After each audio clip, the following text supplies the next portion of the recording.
أميرنا بابا لدير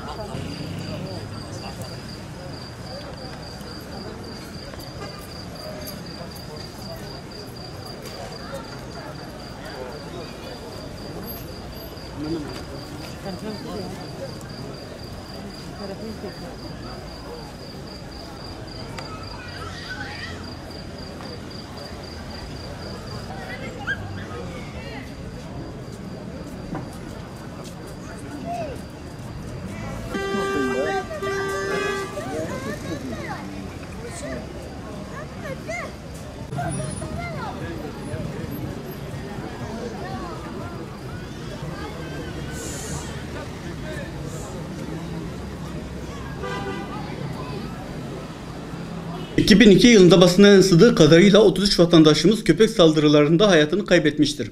Maalesef resmi kurumlar bu konuda bir rapor yayınlamadığı veya belki de bunların sayısını kayıt altına almadığı için sayıyı net olarak bilemiyoruz. Sağlık Bakanlığı verilerine göre ülkemizde her yıl 300 bine yakın kuduz riskli temas gerçekleşmektedir. Yani ısırılma vakası gerçekleşmektedir.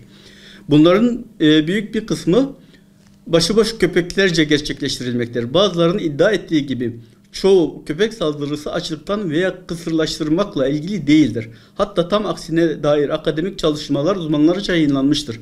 Çoğunlukla saldırganlıkları içgüdülerin sonucu olarak gerçekleşmektedir. Bunlara dair çok sayıda gözlem ve saldırıların video kayıtları da bulunmaktadır. Hatta kendilerini besleyenlere dahi o esnada saldırdıkları bilinmektedir.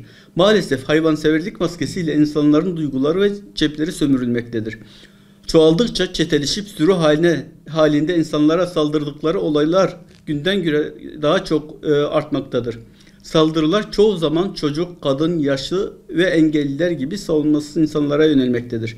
Evlatlarımız köpek saldırılarında canlı yenilerek parçalanarak ölmekte, yaralanmakta, sakatlanmaktadır.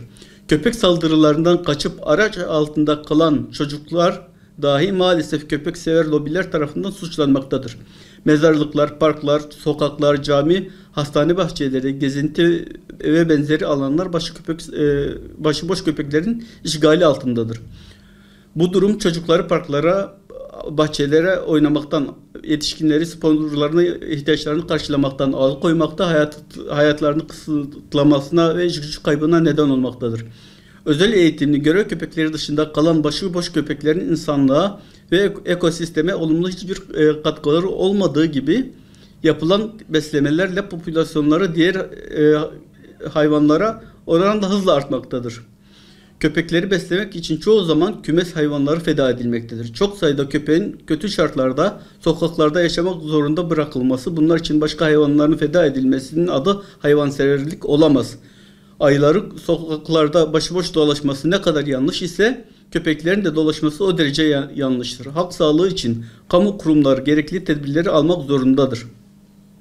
Gelişmiş ülkelerin hiçbirinde bu derece bir başıboşluğa müsaade edilmemiştir. Oradaki uygulamalara bakıldığında ülkemizde uygulanan yöntemlerin yanlış olduğu görülecektir. İnsanlığa ve doğaya zarar veren başıboş köpeklerin sokaklarda varlığını savunmanın mantıklı bir tarafı yoktur. Bu nedenle en kısa sürede bu soruna devletimizin el atacağına ve gerekli çözümü üreteceğine inanmak istiyoruz.